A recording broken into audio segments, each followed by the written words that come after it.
Mynagappally society മുക്കിലെ ഈ കാണുന്ന വീട്ടിൽ നിന്നാണ് ഇന്ന് രാവിലെ പിതാവായ രാമകൃഷ്ണൻ പുറത്തേക്ക് പോയത്. പുറത്തേക്കിറങ്ങി നേരെ പോയത് പഞ്ചായത്ത് വൈസ് പ്രസിഡന്റ് വേണുവിൻ്റെ വീട്ടിലേക്കാണ്.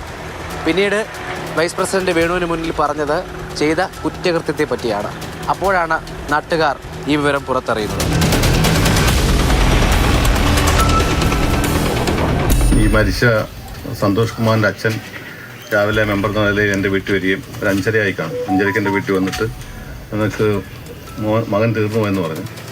അപ്പോൾ ഞാൻ ചോദിച്ചാൽ എന്താണ് വിഷയം എന്ന് ചോദിച്ചവൻ പറഞ്ഞ് അത് പിന്നെ അവൻ ഭയങ്കര ബഹളമായിരുന്നു. ഞാൻ 10-12 വർഷമായിട്ട് സഹിച്ചുകൊണ്ടിരിക്കുക. അതുകൊണ്ട് ഇനി എനിക്ക് സഹിക്കാൻ പറ്റത്തില്ല.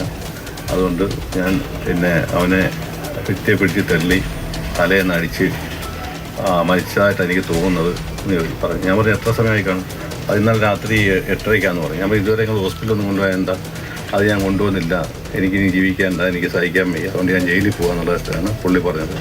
ആ സമയത്ത് ഞാൻ ആരെ കണ്ടായിരുന്നു ചോദിച്ചപ്പം പുള്ളിയുടെ മൂത്ത മകനോടുണ്ടെന്ന് പറഞ്ഞു. പിന്നെ അതിനുശേഷം ഞാൻ തൊട്ടുപുറകെ തന്നെ ഇവിടെ വന്നു നോക്കുമ്പോൾ പുള്ളിക്കാരൻ ഇങ്ങനെ കട്ടിലെ മരിച്ചു കിടക്കുന്നതായിട്ട് കാണുന്നത്. ഈ വീട്ടിൽ കഴിഞ്ഞ 10 വർഷമായി 3 പേരാണ് താമസിക്കുന്നത്. അച്ഛൻ രാമകൃഷ്ണനും ഒപ്പം 2 മക്കളുമാണ് കൂടെയുള്ളത്. ഒരു സഹോദരി, അതായത് രാമകൃഷ്ണൻ്റെ മകളെ കല്യാണം കഴിച്ച് മറ്റൊരു വീട്ടിലേക്ക് അയച്ചിരുന്നു.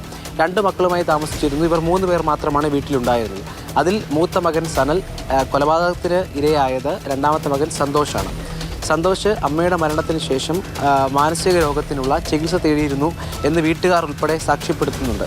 പല ഘട്ടങ്ങളിലായി രോഗം മൂർച്ഛിക്കുമ്പോൾ അക്രമാസക്തനായി സന്തോഷിനെ കണ്ടിരുന്നുവെന്ന് നാട്ടുകാരും നമ്മോട് പറഞ്ഞു.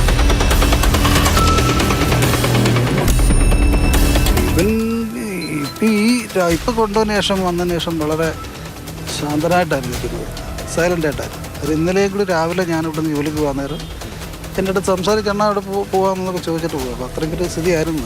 പക്ഷേ പിന്നീട് എന്ത് സംഭവിച്ചു എന്നുള്ളതെന്ന് ചോദിച്ചാൽ അവിടെ ക്ഷേത്രത്തിൽ ഉത്സവത്തിനൊക്കെ പോയി അവിടെ കടയിലൊക്കെ നിൽക്കുകയൊക്കെ ചെയ്തിട്ട് തിരിച്ച് വന്ന സമയം അവിടെ വീട്ടിലെന്തെങ്കിലും ഇഷ്യൂസ് ഉണ്ടായിട്ടുണ്ടോയെന്ന് അറിയില്ല.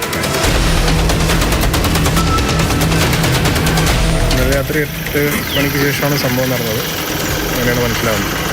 വീട്ടിലുണ്ടായ ചെറിയ പ്രശ്നങ്ങളായിരുന്നു ഈ കൊലപാതകത്തിന് പിന്നിലുള്ള മോട്ടീവ്.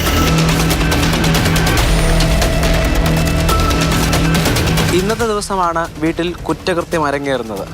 ചികിത്സയ്ക്ക് ശേഷം സന്തോഷം മടങ്ങി വീട്ടിലേക്ക് എത്തുന്നു. ഏതോ വിഷയത്തിൽ സഹോദരനുമായി ആദ്യം തർക്കത്തിലേർപ്പെടുന്നു.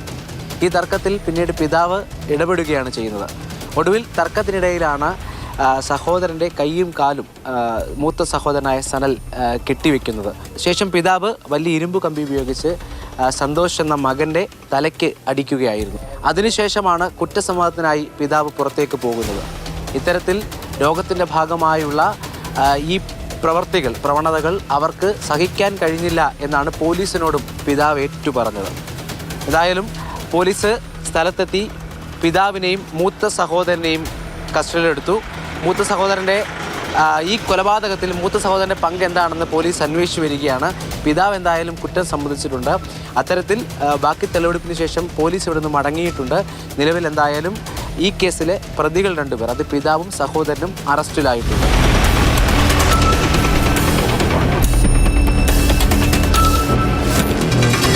ഷാനവാസ് ഫരീദിനൊപ്പം രാഹുൽ ജി നാഥ്, മാതൃഭൂമി ന്യൂസ്, കൊല്ലം.